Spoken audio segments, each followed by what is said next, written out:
We are recording. Hey everyone, welcome to Real Women Real Estate episode 23. Woo! Woo woo. Woo!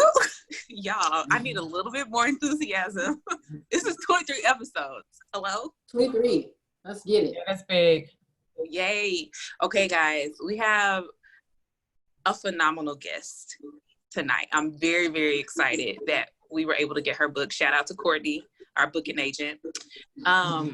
We have Miss Q.Nicole McNair. And if you're in the real estate investing world, you don't know who she is, you're gonna learn today.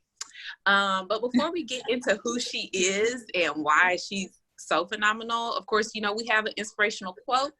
And that quote of the day is, be thankful for what you have and you'll end up having more. If you concentrate on what you do not have, you will never, ever have enough. And that is by the Oprah Winfrey. I wanted to call her Auntie Oprah, but she said don't call her Auntie, so. Right. We won't and be shout out to the people that said Oprah is canceled. Oprah cannot be canceled by default. There we go. We'll talk about that later. Mm-hmm. Yeah, we'll talk about it later. All right. I just now noticed that. It's kombucha. Oh, okay, sure. It's very healthy. Shout out to my water. All right, so to say Q.Nicole McNair is a real estate investor is an understatement. Q is a multi-hyphenate entrepreneur, investor, real estate investing coach, author, philanthropist, and public speaker. Hello? After beginning her career working for a high-profile real estate developer, Q found herself unfulfilled and desiring a way out. She used her life's passion of serving others as fuel to transition into full-time entrepreneurship. Starting with wholesaling, she has leveraged her earnings to open more doors and invest in more lucrative avenues over the past 2 decades. Q is a true example of how taking action and following your purpose can lead you towards prosperity and fulfillment. So welcome, Q, to Real Women Real Estate. Thank you. Welcome. Thank you for having me. We are very, very excited to have you. So before we dive into all of these questions we have for you, can you just briefly share how you initially learned about wholesaling? And for those of our listeners who aren't familiar with wholesaling, can you explain just really quickly what it is? Yeah. So I learned about wholesaling a long time ago. My sister and brother-in-law were very into stock options, real estate investing. I may have been in high school when they used to bombard me with these books to read. And so when I went through college, I left North Carolina to attend the University of Maryland in College Park. I was surrounded by, or I chose to surround myself with other investors, using RIA meetings to connect with other local investors, because I literally departed North Carolina with these things on my mind. I had been introduced to real estate from my family, and I wanted to kind of understand what I could do as a college student, or what I could do as someone who didn't have a lot of money, who didn't really understand if I had enough credit to buy a home, what I could do to create money in the industry. And so I became aware and had developed a greater understanding of wholesaling during that season, and just really used it to create side income. I worked for a large developer who worked in the Washington, D.C. market, really bringing out a lot of large condominium development. So it created opportunities for me to find deals, because I would be on my job site at a construction project, but right across the street, there were other homes that were dilapidated and neglected. And so it created a way for the two worlds to meet. And I started doing it habitually on the side, just to create extra income.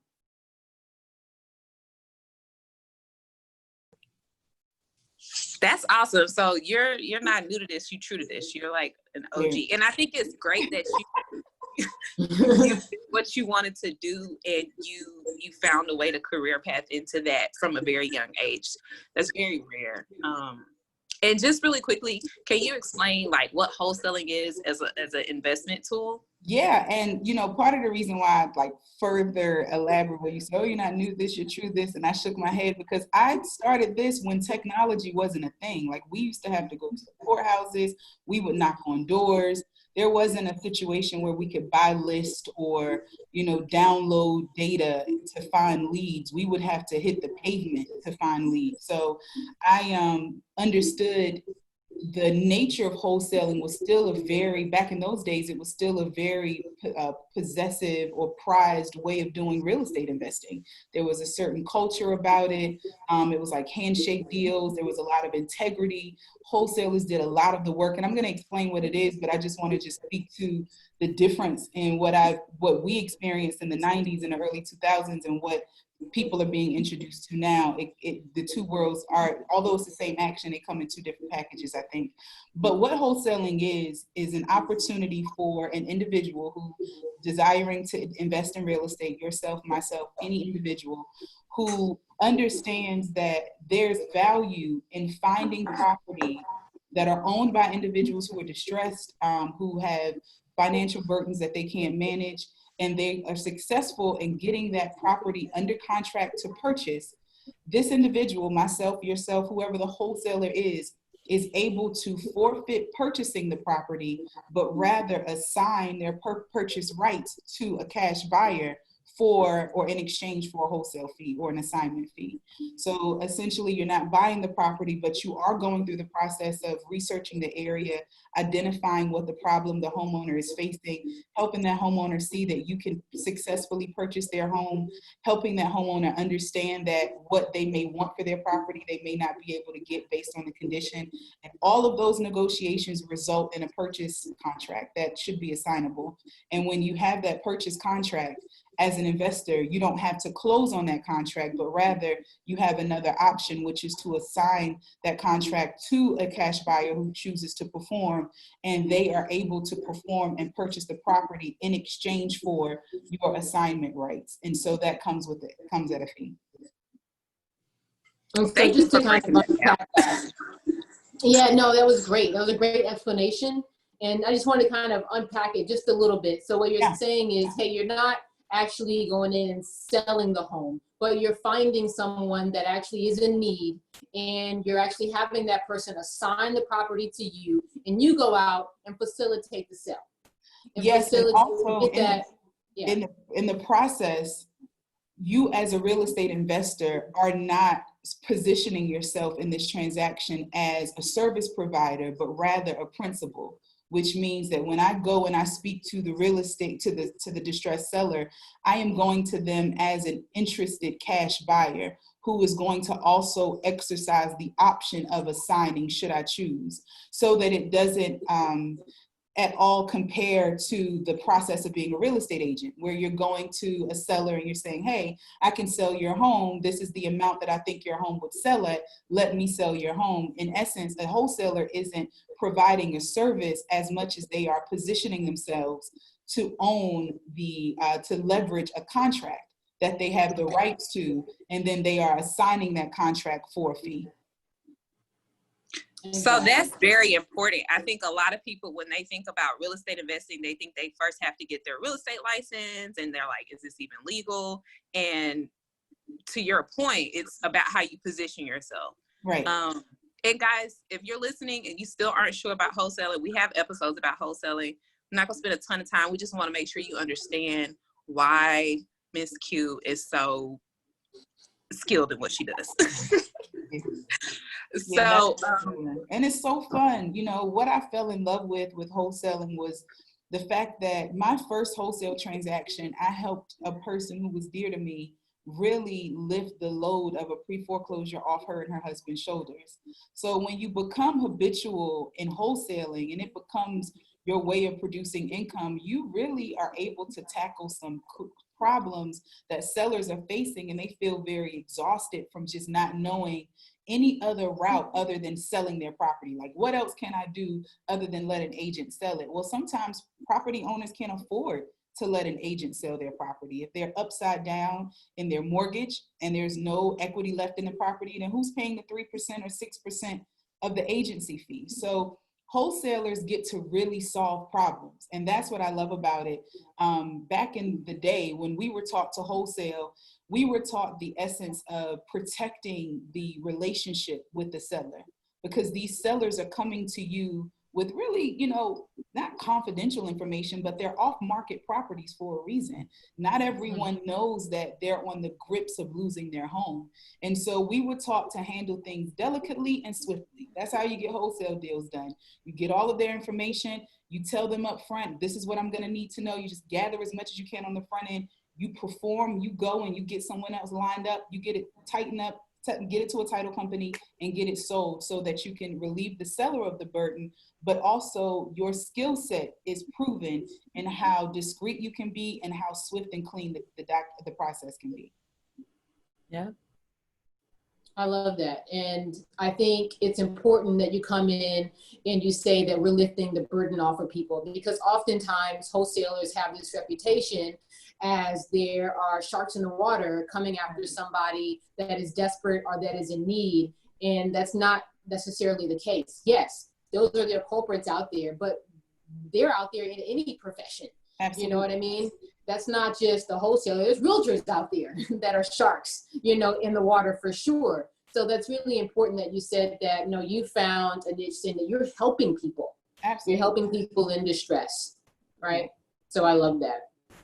So we want to kind of start to unpack wholesaling for anybody that wants to get into this business and wants to learn more about it, or how can they do this? We always talk about real estate is one of the, not the easiest things to get into, but the entry level does not require you to have a formal education, right? So we want to kind of unpack what are the tools and kind of break these things down into steps for people. So the first thing is some of these key steps into building like a successful wholesaling business. So what would you say are some tools and apps or a website that are advantageous if you are building a wholesaling business? What are some of the things that have made you successful?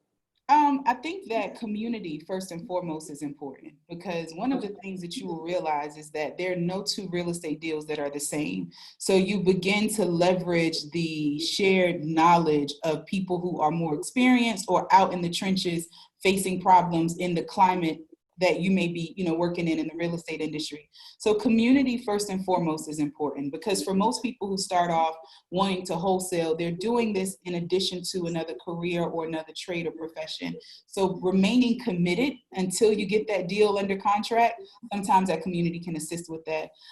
In terms of information, you can use free resources, auction sites. I heard someone went to the auction today. You can find it on Kimberly. Yes. Pre-foreclosure leads are available in most county or municipality offices or their online resources. You're looking for people who have problems with that are going through financial distress, and they also own real estate. And in the event that their financial distress has also affected their ability to pay for their real estate asset, you're swooping in with the opportunity to offer them a solution should they be interested. So it's always good, in my opinion, as I teach and educate those that go through the REI Mentor program, is you want to look for the circumstances. Like storm chasers, people who work for disaster relief companies, they look for storms and then they follow storms to find leads to get jobs. Real estate investors, people who are wholesaling, we should be looking for problems. Pre-foreclosure, divorces, probate leads, inheritance leads, delinquent taxes, code violations, all of those types of individuals you may find, if you're looking at enough data, 10 to 20% of them may be open to selling, but they just haven't been contacted or reached out to by the right person. And so I do think that list building is important. So looking for those circumstances. But again, you don't have to pay for apps. You don't have to pay for services initially if you want to just really focus on sweat equity, which I recommend, because what wholesaling also does is it helps you to analyze deals and understand what's happening in communities. It makes you understand, like, wait a minute, this community, this property was purchased in '97 for $40,000 and now it's worth $420,000. Well, this must be an emerging market. It gives you more insight as to what's happening, so that as you do this long term, you develop a competency that helps you to identify deals nationwide. So although you can pay for subscription services, a lot of wholesaling tools are actually free. I mean, truly, public sites and public databases are accessible. It just requires you to have a trained eye so that you can know how to build your list, build your leads, pick up the phone, make those phone calls, drive by, knock on those doors. All of those things don't really require an expense, so to speak. I want to unpack a couple of things that you said. Number one thing you said was sweat equity. Can you take us back to what you mean exactly by sweat equity? So I think that the beautiful thing about technology is that it's allowed us to become more efficient. But what's damaging sometimes about technology is that it is caused, because of its efficiency, we skip various learning processes when we depend too heavily on technology. So what sweat equity does is it allows you to become one with the data, become one with the research. I tell all new wholesalers, you want to be an expert in your backyard first, because you can wholesale nationwide. There aren't many areas, I think Chicago is the only one that I'm familiar with that requires a license in order for you to wholesale. But for the most part, every other city in the country is available. So when you begin to understand the data in your backyard and what real estate trends are happening, like what is, occurring with pre-foreclosures or what's occurring with tax foreclosures, then you're able to identify opportunities in other markets as they're presented to you. So that's what I mean by sweat equity, not really skipping any parts of the steps initially because you're in the learning phase, but just kind of jumping all in and absorbing the data so that you can really become more competent. I say all the time, competency leads to compensation. The more competent you are at something, the higher you're going to be compensated. So learning and not getting really entrenched in the process is a healthy process to learn. That's okay. a quote. That's our quote right there, right? Right, that was already a quote. Competency leads to compensation. I love that. And I'm gonna go off script, just one, and I'm gonna let the ladies take it over from here. But why you started out with the real estate developer? You started out there and you went wholesaling.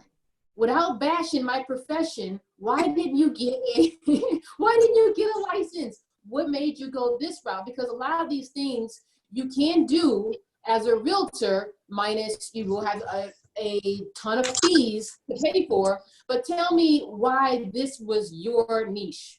That's so interesting that you asked that. So I actually am licensed. However, okay. I'm licensed in the state of Maryland, but I'm only licensed, to be very honest, to sell my own fix and flips. That's me. I'm not licensed yet, but that's the only reason I want to license and sell my own ish. That's right. And the reason why is because two things. With being licensed, you have to disclose when you are approaching deals. So if I'm approaching a seller in the state of Maryland and I'm a licensed agent with access to databases, then it just creates an extra layer of exposure. The upside value, it's all about, and forgive the lights, if there's no movement, they all go off, but it's all about the understanding where you want your money to come from. I didn't want my income to be derived from something that was super regulated and didn't allow for my own flexibility and creativity. I left a six-figure salary in corporate America at the prime of my career because I knew that even if I kept going up, I wouldn't be happy. My happiness comes from creativity.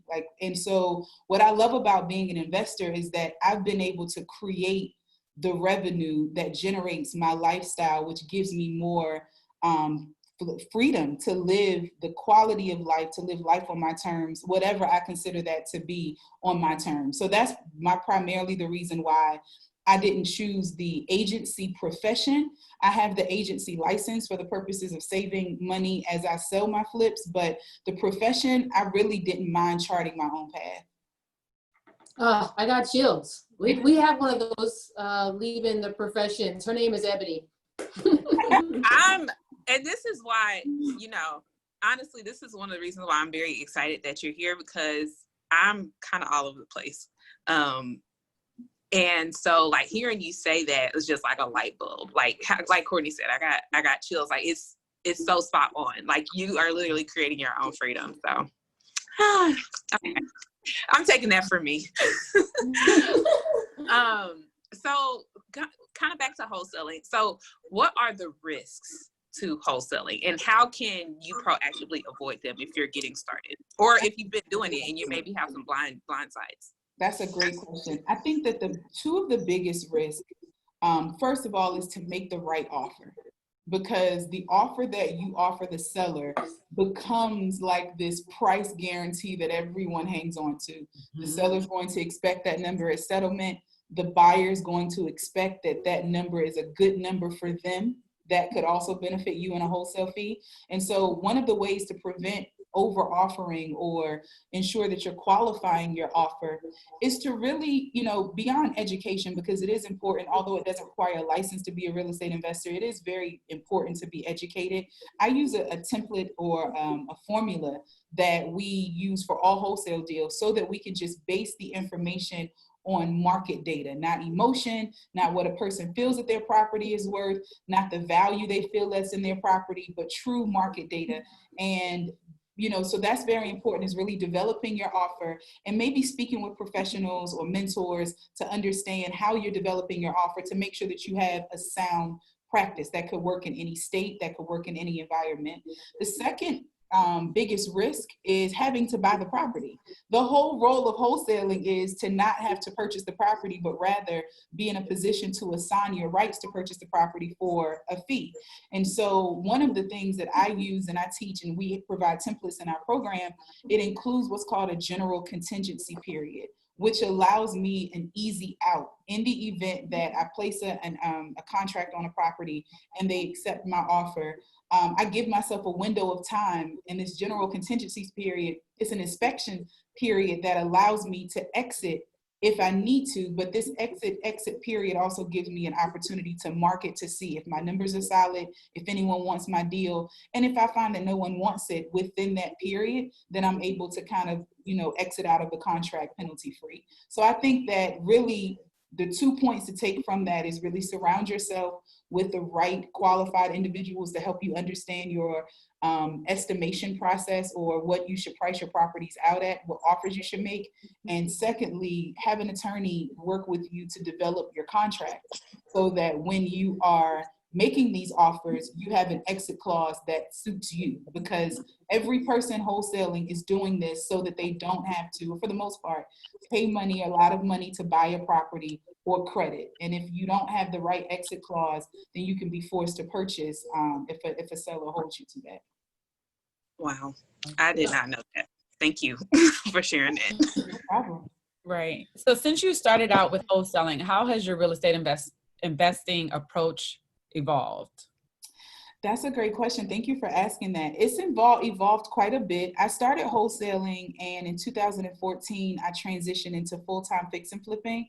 My biggest passion has always been to develop real estate, which is the season that I'm preparing for now. But I really wanted to kind of build up my own personal portfolio prior to going into commercial development.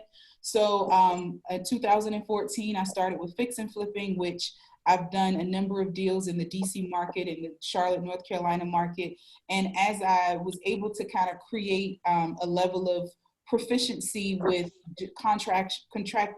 construction contracts and overseeing those various tasks, I decided to go ahead and build up my buy and hold portfolio. So I have 11 doors, and I'm very, Thank you. Very excited about, it's been about 2 years, a little over 2 years since I started purchasing my first multifamily cash, and, getting it to cash flow and continuing to just kind of make those investments. I actually just picked up a mobile home park just July 1st. So, oh my gosh, you're in the mobile home business. Oh yeah, well, I'm not an expert in that space. I give it up to the mobile home investors. They do a phenomenal job at really bringing forth the information about what's available. But I'm from North Carolina, and when I came back, hearing their story and understanding how it works in land development, it just made sense. So I found a couple of deals, and one of which I was able to close on July 1st. So I'm just at this stage, I am really building up that passive income.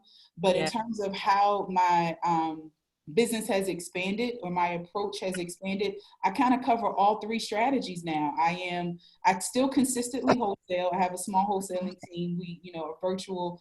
We do a great job with producing volume, which I really love. I still fix and flip more sparingly now because I'm getting, gearing up for other types of development. But the buy and hold piece, I am a multifamily and mobile home, park investor. I don't have any single family rentals, but only multifamilies in the park. That's awesome. I have two quick questions. Number one, do you have like a rough estimate of how many wholesale deals you've done? Personal? Yes. Like, or, when you say volume, like, how does that relate? Like, what do you, Yeah, so that's a way I can answer. Over the history of time, I don't really know.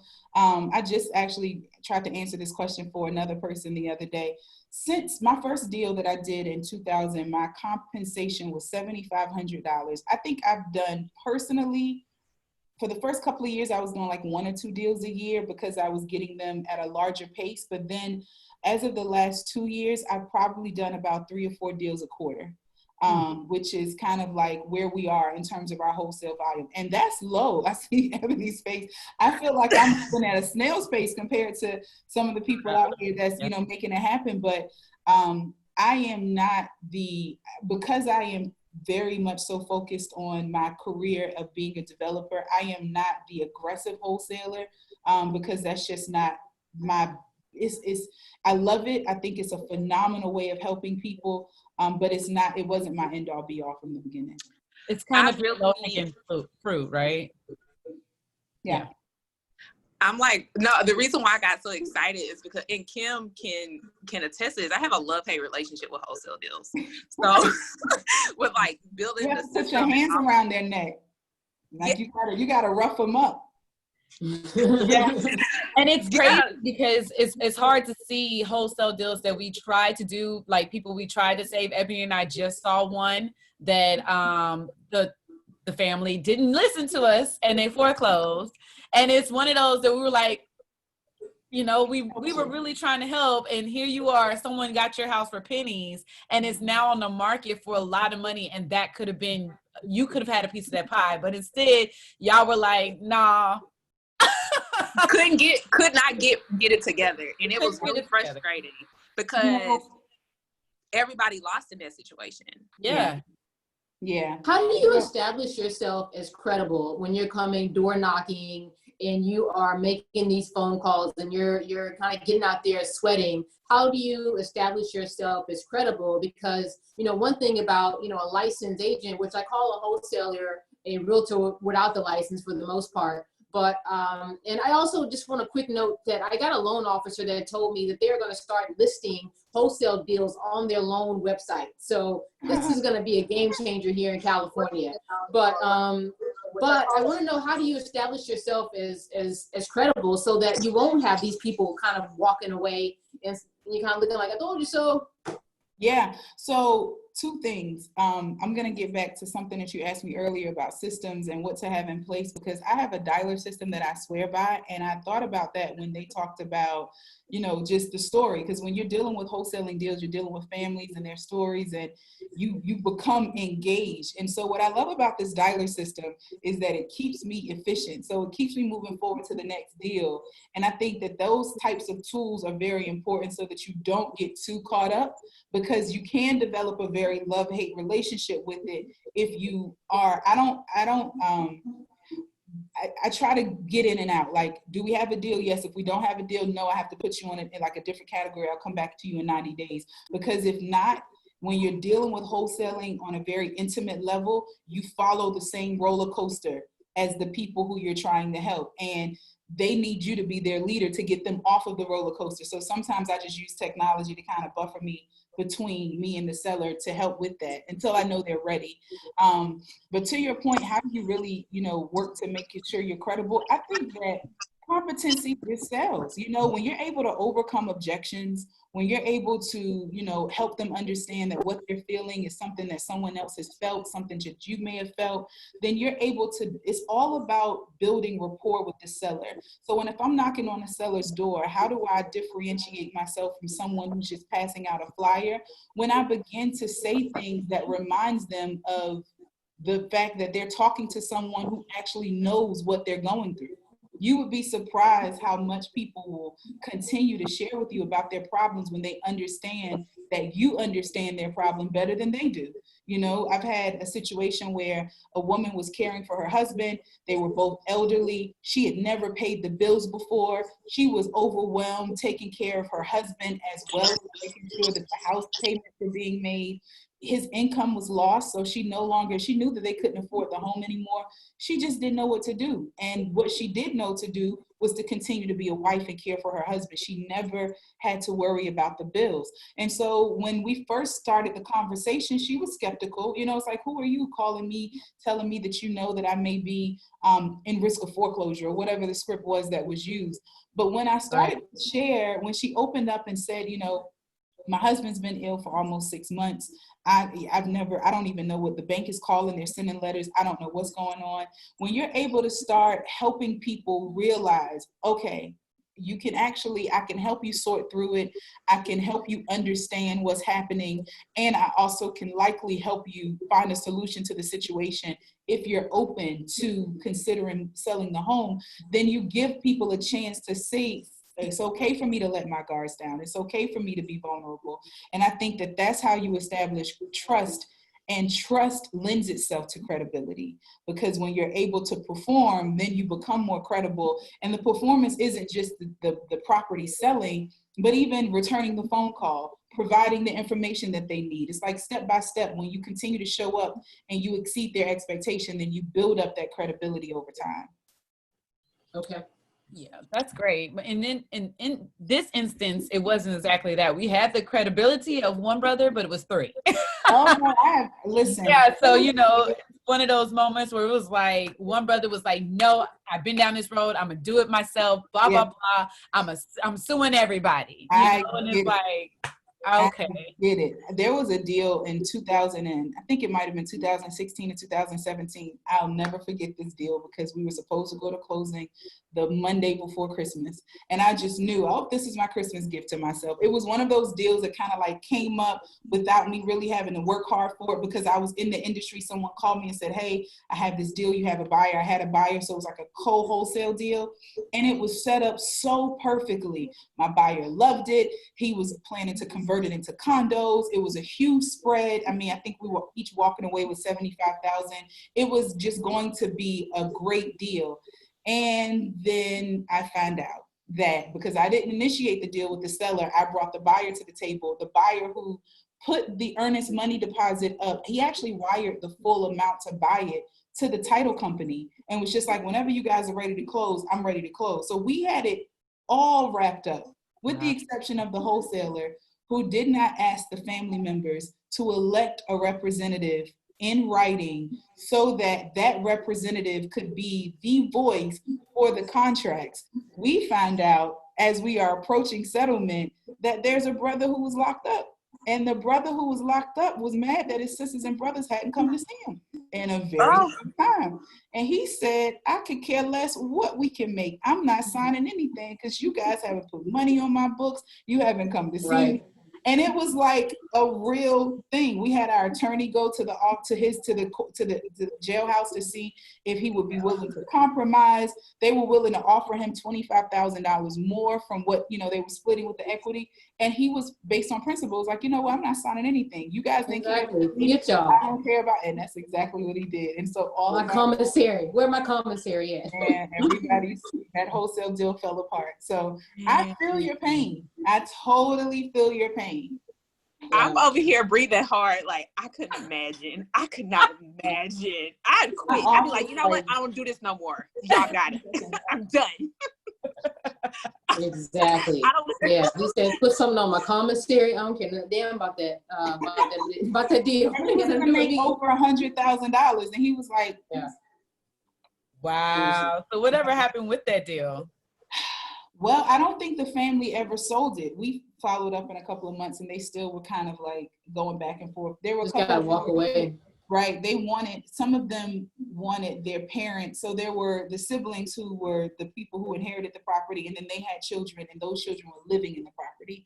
And so they kind of decided, like, we can take over the mortgage. We'll pay you to live here. So it was kind of like, let's not sell our family home, which I never want to argue with that. If a family wants to keep their family home in their family for their legacy, I'm not the one that cares about money that much. I am like, that's a great thing to do. So I like helping people who want to be relieved of their property, but I'm not one to really strong arm a person to sell their home. Right. Exactly. Create your own economy. And, if you do that, then I'm willing to be here to help you. But if you're not willing to do that, then, then you got to do your own thing. And of course, that leads me to create your own economy, right?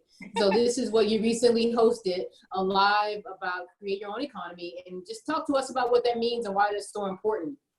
Yeah, so your mother-in-law probably is the architect of this thought process back in her days of mentoring. That's funny. One of the things that she always harped on was really understanding how to legitimize your hustle. We came up in the stage or space of being young millennials, and we knew we weren't going to work in the office for a long period of time. We knew we weren't going to give them 8 hours a day. Like, we had all of these other passions that we were putting out there from a commercial perspective, but monetizing it and really establishing it so that it can yield you the greatest benefits and wealth building.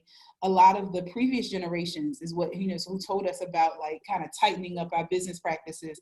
And so that campaign was developed in the midst of everything that we're going through, a pandemic, social unrest. I mean, just so much happening.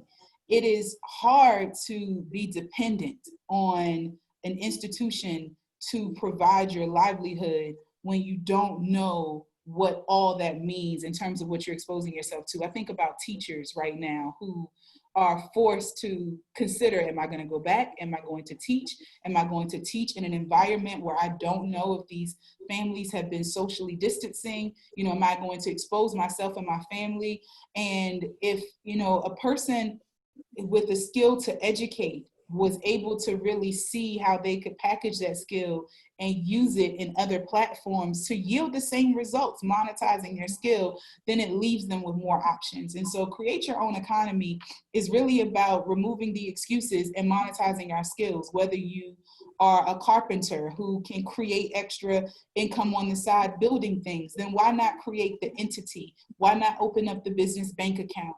Why not attempt to build a business credit around? Why not attempt to, plan for your IRA savings using that entity? Like, all of those things that yield a greater wealth move. You're still working, you're still doing the same work. It's just that the way in which you work opens you up to more opportunities to build wealth, to save more, to really, pivot as necessary, especially as we're going through such uncertain times. I think that's great. I got chills again. Ebony, are you getting chills too? I am. Like, the camera doesn't always come to me because it goes to whoever's talking, but I'm over here getting my whole, I feel like I'm in church. Okay. I live. Yeah. I wanted to, I just wanted to kind of ask a follow-up question. Why do you think it's so difficult for people to shift their mindset to, start to create their own economy? Like, what do you think, like, the barrier is right there? I think that the barrier, in my personal opinion, has a lot to do with the conditioning that we have all accepted in the space and time in which we live. So in the 1930s and 40s, they had no other option. Well, first of all, we didn't have many options, but business individuals had no other option but to package up and wrap tightly what it is that they were producing for the purposes of compensation so that it could travel the furthest and they could build the biggest business. In 2020, you can literally put up a Cash App and say you do something and then start to generate revenue.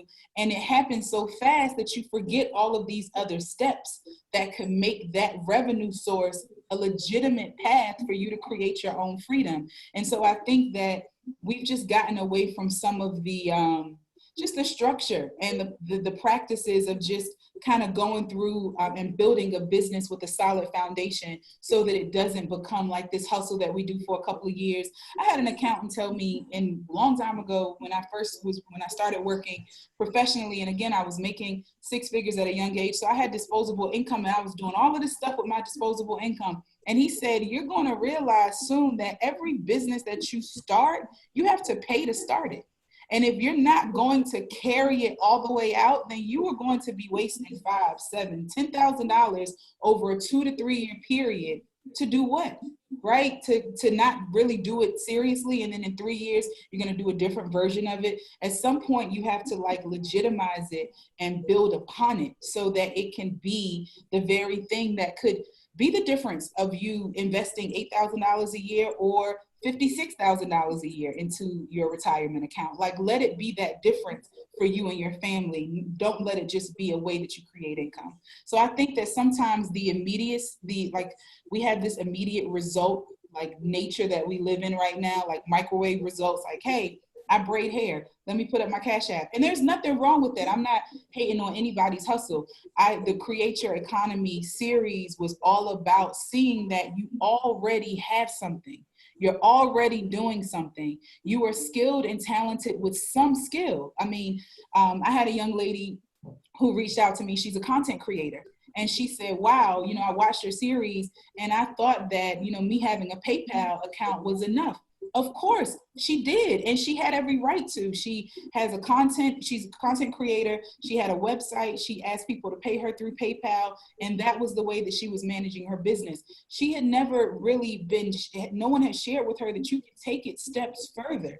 You could even build more, save more, invest more by creating an entity and separating it from yourself so that you can do more with that entity. And I think that that's a conversation that younger millennials need to hear.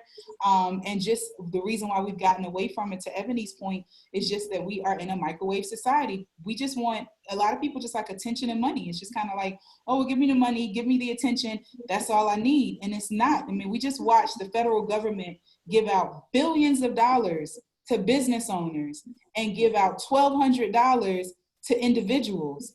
And many business owners, many individuals who do business still didn't access the billions of dollars that were disseminated because their books weren't tight or they didn't have everything wrapped up. This is a wealth shift.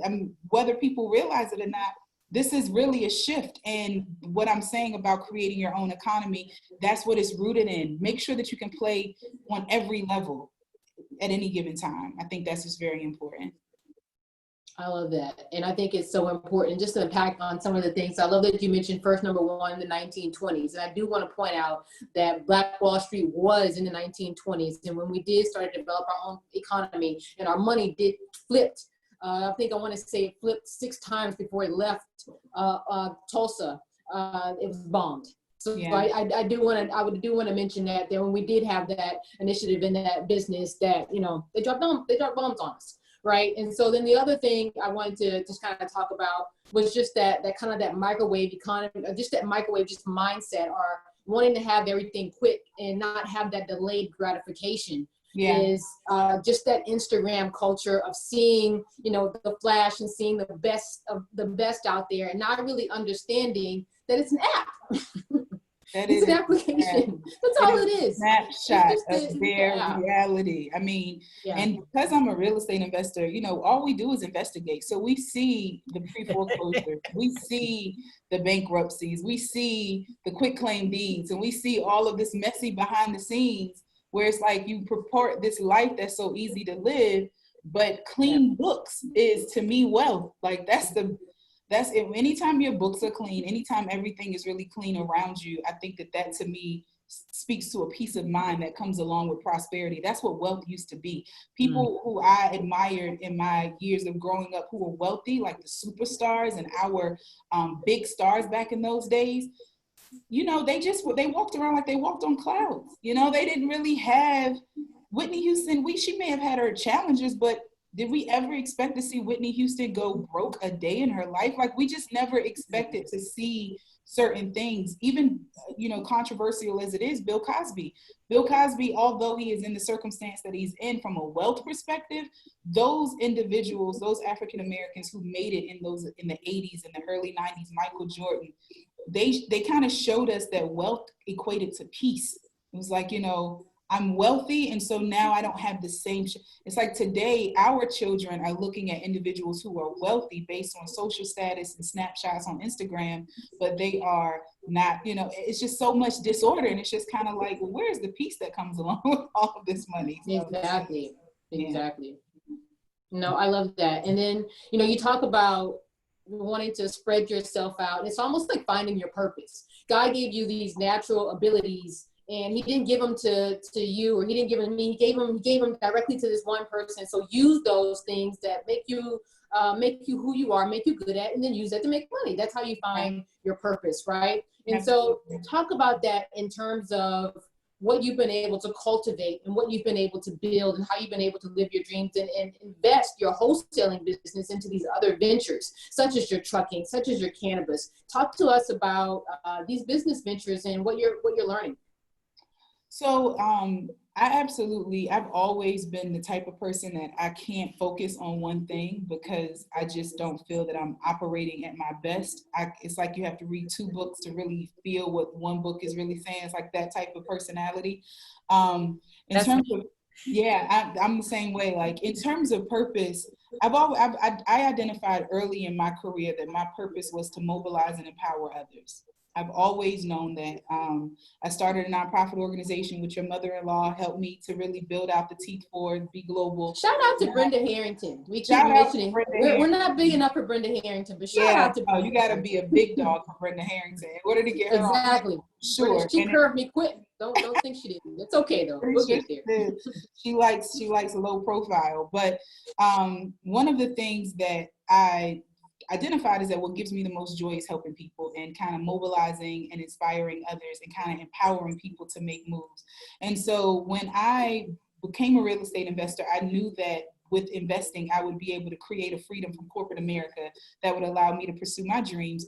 But it also became a vehicle that I could use to teach and educate and empower other people so that they could use real estate investing to chase their dreams. And so that began the education agency, the REI Mentor, where we do a lot with programming around just really equipping people with the skills, the knowledge, and the exposure or the experience, because we do a lot of deals with our students, not just throwing them out to the wolves, but kind of going through certain processes and practices to give them support while they're working with us.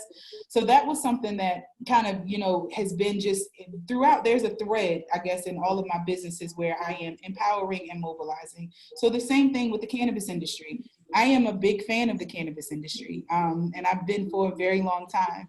I actually became a big fan of the cannabis industry when I was diagnosed with delayed PTSD and high anxiety, and I didn't want any sort of medication. It was in 2015. I had just left my full-time career about a year or so prior. I was never going back, so I had cut my cord, cut my bridge, all of that stuff. And I really wanted to make sure that I could perform. And when they told me what I was facing, from a mental health perspective, I asked for alternative solutions. I found this to be an alternative solution, and I've been hooked ever since in a good way. And as I started to really understand the industry more, I'm also the type of person that follows trends. So deregulation is a trend. It's a wealth trend. When things become deregulated and competition is allowed, then it creates opportunity for those of us who are able to compete to make money. And so I watched how, if you look at the story of cannabis over the history of the United States, you can see how it really parallels the alcohol industry, where it was once illegal, was once bootlegged, then people who were in position went from bootleggers to legal producers, and wealth, occurred as a result of that. Well, the same thing with cannabis, but what made it a little bit different is that you can't quantify what a leaf that has medicinal benefits can do. I mean, alcohol does one of two things. You can put it on something to make yourself feel better, or you can consume it to make yourself feel better for entertainment.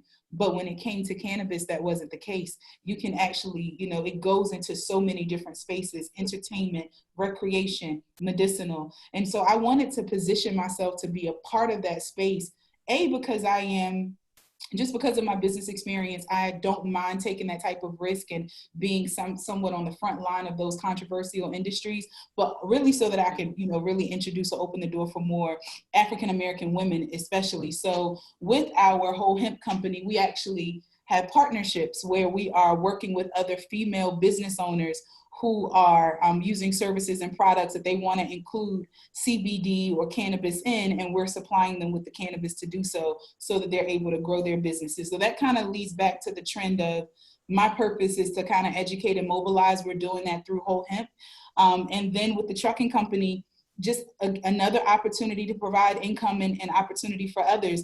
My partner and I agreed that with his industry experience and with my experience in business, we wanted to use it as a platform to give other drivers a chance to just be able to make the compensation that they deserve. And so we are, we've invested in a fleet of trucks. We're very excited about it. And we're excited that it's a recession-proof industry, that we were able to see this business thrive throughout the recession, so that, or the recession that we're in, so that we can know that we're making investments in industries that we can grow regardless of what climate our economy is in. So all three of your businesses are actually recession proof. Actually, all of your business is recession proof. Yeah. So that's amazing. And Kim has actually been in the trucking business, so she has experience with that as well. So yes. You guys are kind of parallel in that respect. Yeah, I love it. Where your trucking business is out of, California or Texas? It's out of nowhere. We started right? It's honestly, between my husband and I, it was a lot to actually maintain for us. We ran our truck. We were owner operator through FedEx.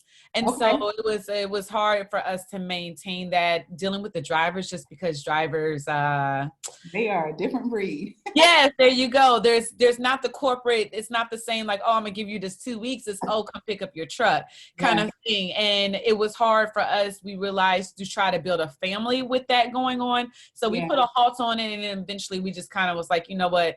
I don't want that stress level. Yeah. So we sold our trucks. You make a great point, because Darren Hardy says in his book, The Compound Effect, that you have to create a life plan before you create a career plan. And that is exactly, a lot of times we don't factor in, like, what type of mom do I want to be? What type of wife do I want to be? What type of friend do I want to be?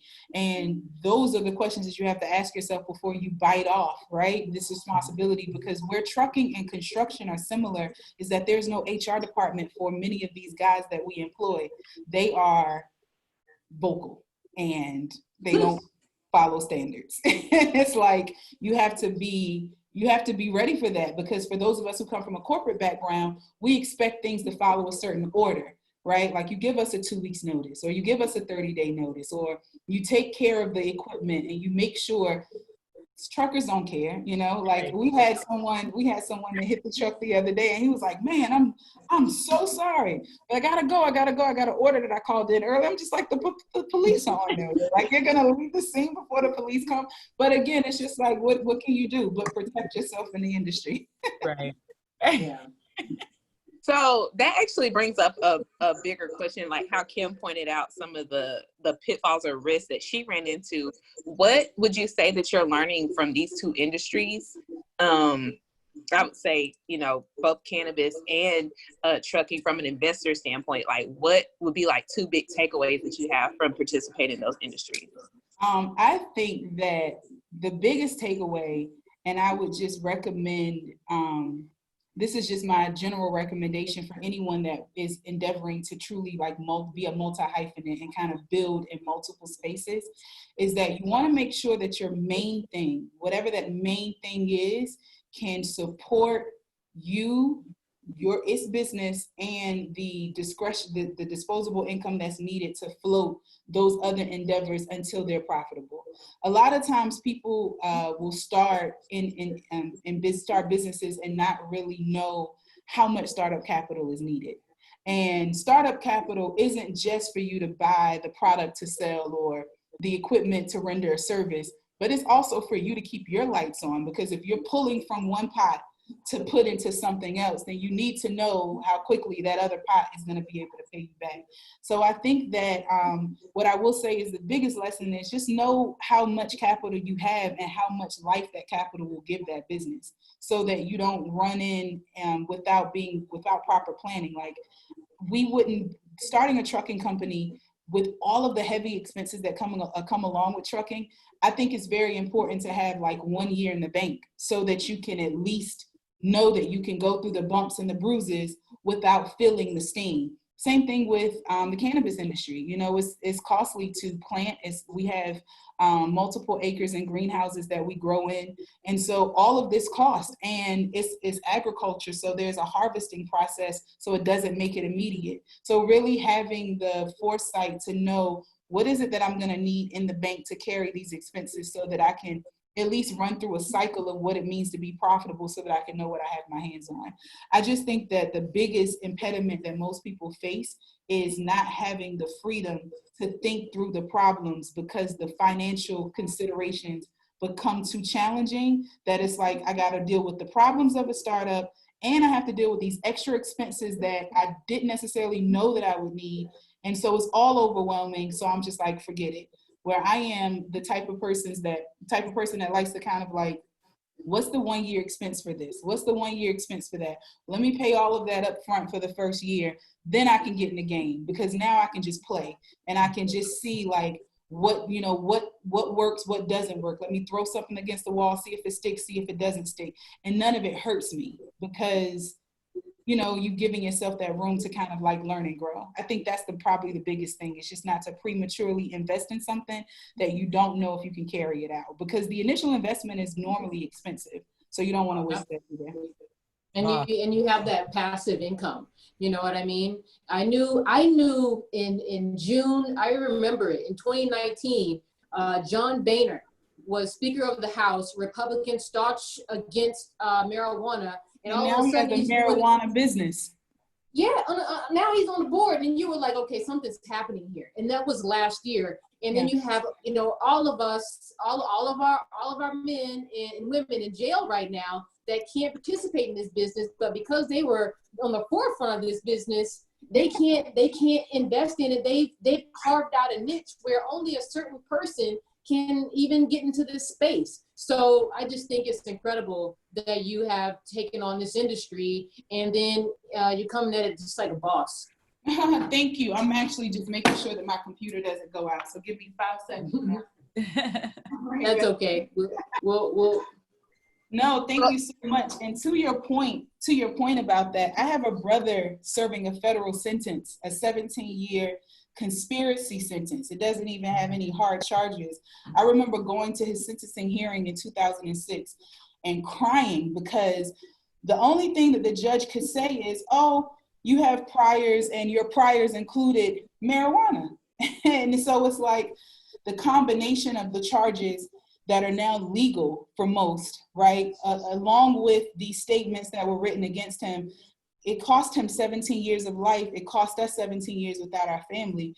And so when this industry opened itself up, to me, it felt like an obligation. Like I couldn't allow my brother's life or my family to lose access to a sibling when he was doing the very same thing, but he just was doing it well above or well before his time. And illegal, I will say, it wasn't legal, but what's criminal and what's not criminal when you have a secretary or speaker of the House who is, staunchly against it, and now he owns one of the largest cannabis cultivating companies in the country. Like, so why are our guys still behind bars? So, to that point, I'm very passionate about being a Black woman and understanding that I'm not only doing this for my legacy, but a part of my legacy is kind of pushing forward what I know that, my family has suffered from, and just kind of turning that poison into a medicine. That's deep. Seriously, I think I want to say it again. I have chills. That you hit the nail on the head. So just want to kind of tap into what's going on now in our current climate. We are still in the midst of a global pandemic. We have racial injustice. There's a lot of crazy stuff going on in the world right now. But yet you seem to be thriving. and doing the damn thing, if I don't mind to say so myself. So my question is, how are you staying sane? And then on top of that, how are you staying motivated in the midst of all this? So I am a woman of faith. I am a person that draws a lot of strength from just faith and understanding that a large part of, I remember when the coronavirus pandemic really broke out, I was sick in like December. So I kind of joke and say all the time, I think I had it before we even knew what it was. But even you're that meme. You're that yeah, meme. I am that meme. Seriously, I think I had it twice. But one of the things with business ownership, there are ebbs and flows. And if you watch I'm a history person, I enjoy history. When you watch any documentary or you read any person's like just memoir of what their experiences were, they went through extreme hardship to produce what it is that they desired having.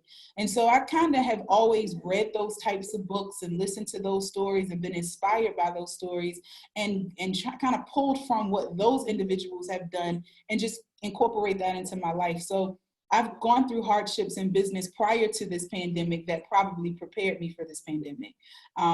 Having, when I first transitioned from corporate to entrepreneurship, there was a season where I just was without a place to stay. And so I was kind of like two duffel bags on this couch, on that couch, sometimes just kind of trying to figure it out, just really suffering, and going through the process of recreating a normal for myself, not having the cash flow meet my lifestyle demands, and, just having to remix my entire lifestyle until I could build it back up with my 100% entrepreneurial income.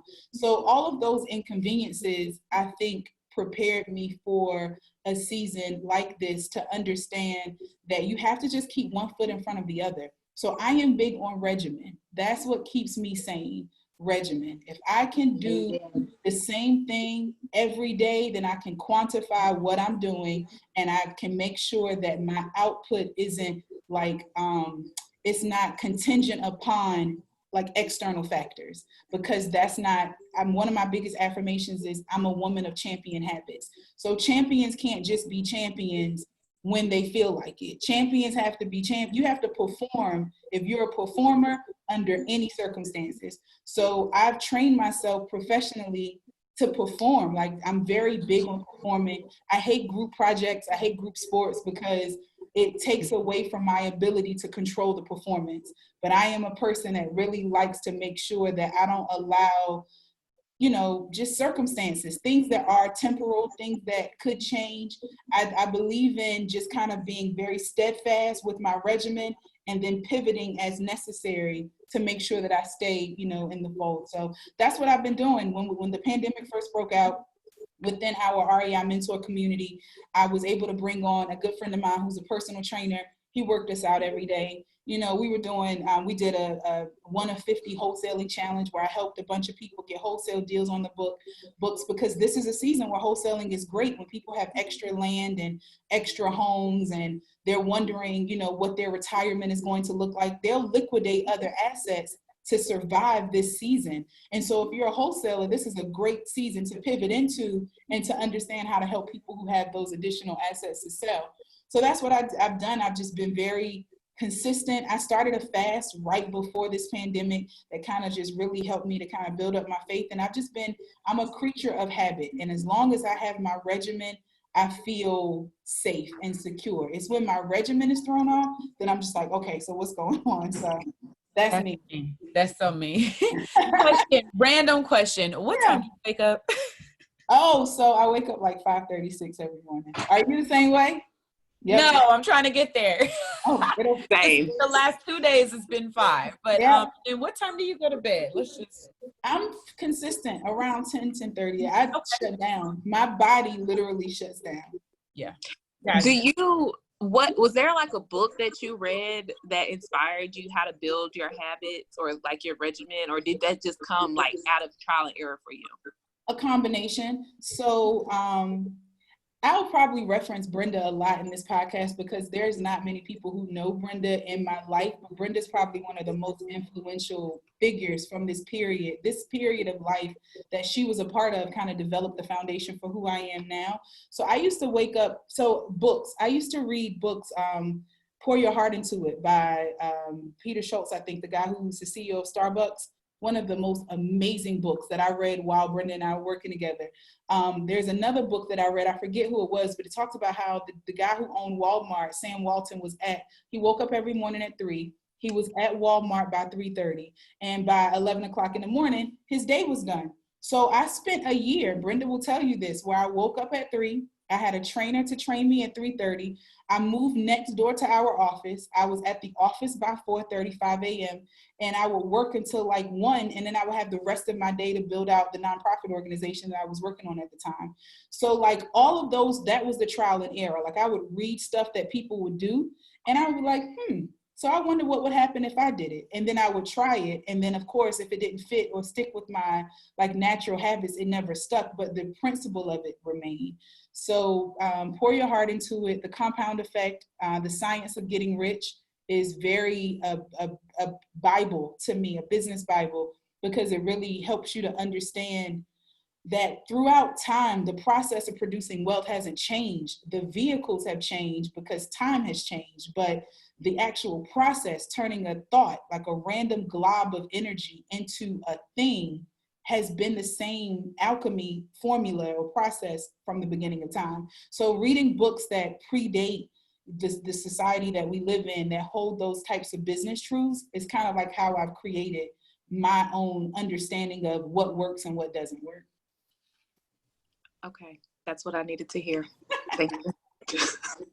I think that's beautiful, because I've been waking up at 5 and I kind of stopped the regimen a little bit, but then I got back to it. And you're right, because when your motivation slows down, there's a saying, once your motivation slows down, your discipline kicks in. You know what I mean? And when you're waking up early like that, you do pass out. You don't need anything else. You know what I mean? You fulfilled everything that you need to fulfill. So I don't know. I just want to say this has been amazing. This has been an amazing show. We usually try to, kind of keep it a little minimal, but we just wanted to ask everything on the board today. Everything on the board. So I appreciate it. And then we always like to find out a little bit, more about you, Q, the person. And so we ask these rapid fire questions. So we're going to surprise you a little bit and just kind of talk about something, just 3 questions from the 3 of us. And one of them, the first one is music. So if you are, coming from this deal and you're pumped up, you're excited, you've done a lot of trainings and you're just feeling good, what's your feel good music? This is what you're putting on. Jay-Z Blueprint. Uh-oh. Ooh, okay. That's my all-time favorite artist of all time. So, all right, I can appreciate that. Every line, all right, every line of it, yep, that's, all right, we got something here. All right, so movie. So you probably we don't know this, have time maybe to dive into movies and television shows, but there's this one movie that if it comes on, you've seen it a million times. What movie are you not passing up? I'm into documentaries, so that's a good one. So a couple, The Founder, I like Founder, all business movies. Okay. The Men Who Built America, I like all of that type of stuff. I like Capital, I like those types of movies. So I will say that it's whatever's business focused, I will watch it over and You're gonna watch it over and over again. I love that. You can say you like capitalism. I do. You like capitalism. I like responsible capitalism. There we go. Capitalism that bears responsibility. Yes. Conscious capitalism. That's right. That's right. I love it. There's a theme here with your answers. I like it. So bucket list, right now we're not able to move around. People don't want us showing up in their country. And what's the one thing you're going to do when you're able to move around, or what's the one thing that you're looking forward to, period? Travel, anything that's on your bucket list. Travel. I love to travel. I've spent years out of the country. I lived in France when I was in college. I love travel. So as soon as we open up, I am just excited about exploring the world and just unplugging for a second. I feel actually a little overwhelmed with having to be in one space for this undefined amount of time. I can't wait to travel again, but until we are in a healthier space, then I'll continue to mask up and do what we have to do, but travel. Where are you going? You know, I was actually thinking about, I have been looking at like a Southeast Asia tour. So like, you know, just a different, I practiced Buddhism for a number of years. So I've still wanted to kind of get to like Nepal and all of these other places that kind of just reflect that aspect of the culture that I really appreciate. So Southeast Asia, totally. And then I do want to do like the Seychelles Islands. Like I'm just. I love the Seychelles. That was my honeymoon. Really? See, yes. So I'm really into that. So those are the two places. Last year I did Croatia. And so I was excited about coming back this year and doing something like exotic too. And then Corona hit. So it's like, okay, but travel. Croatia is top of my list. Croatia is oh so amazing. You are going to love it. They are so sweet too. They're the sweetest people. That's good. You want to go places where we're appreciated. Exactly. Well, where can our audience find you? So I am on Instagram, Q.Nicole McNair on Instagram. The agency, our education agency's website, the REI Mentor, is actually online. So thereimentor.com. We actually offer a free investor personality profile. So if you're interested in real estate investing or someone you know is, and you just kind of want to know like, which strategy should I start with first? Then you can go to the reimentor.com/quiz and take our free quiz to get that information. And you can also find me on Facebook. So Q.Nicole McNair on all social media platforms. And the website is the reimentor.com. And just really quickly, guys, if you are motivated by Miss Q and the things that she shared, she does have a 2-day virtual live boot camp coming up, correct? Yeah. Okay, when is that? So we actually are hosting a series of 2-day live boot camps, again, to speak mostly to individuals that are interested in either wholesaling or buy and hold or fix and flipping. A lot of times people package real estate investing education into one conversation, but in reality, those three strategies are three very different roles. And so we've created a 2-day live boot camp. It's virtual. It's a half day each day. It's recorded, so you get an opportunity to really refer back to what you've learned. But we're teaching you in July 25th and 26th. We're talking all about wholesaling, and then we're doing it again a weekend in August, talking all about buy and hold investing, and then a weekend in September, we're talking all about fix and flipping real estate. So if you're interested in one or three, all three of them, then the website gives you information on how to order and register for your seat. That's awesome. Yeah. Oh, and we have a free webinar coming up this Friday. So again, if you are on social media, you can go to my page, Q.Nicole McNair on Instagram, and there's a flyer that goes over the free webinar that we're hosting this Friday night at 8 p.m. Eastern Standard Time. Okay. And we'll be sure to share that too, so our listeners can tag along. Thank you so much. Thank you guys. Awesome. It's been amazing. No, I really appreciate you coming out to the show. Going off. This place is so weird. All right. Thank you so much for joining. We really, really appreciate having you. Not a problem. You guys have a great night. You too. All right, thank you. Bye. Bye. Bye.